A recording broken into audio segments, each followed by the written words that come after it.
Adlaw nga Miyerkules karon mga kaigsuunan, petsa 2 sa bulan sa Hunyo, tuig 2021.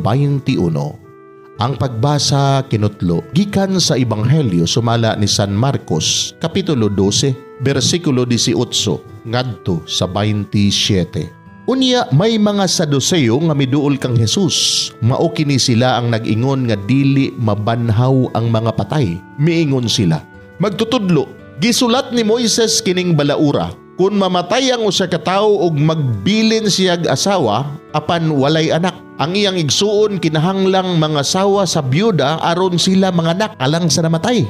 May 7 ka man nagsuon nga lalaki. Ang kamagulangan naminyo og namatay nga walay anak. Unya ang iyang manghod ng asawa sa byuda ug siya usab namatay nga walay anak. Mausab kini ang nahitabo sa ikatulo nga igsuon. Ug ingon man sa nahibilin nga mga igsuon. Silang 7 ka man nagsuon naminyo sa babae ug nangamatay nga walay anak. Sa katapusan namatay ang babae.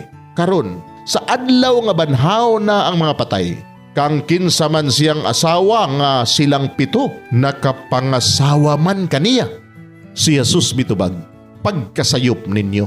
Nasayod ba kamo ngano? Kay wala kamo makasabot sa kasulatan o sa gahom sa Dios.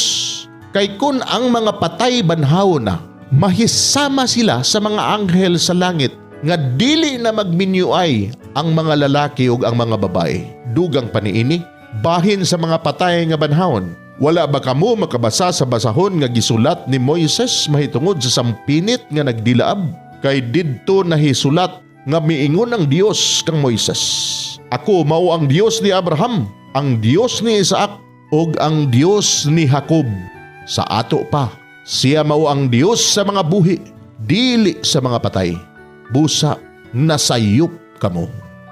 Mga igsuon ang Ebanghelyo sa Ginoo. Daygon ikaw, O Kristo.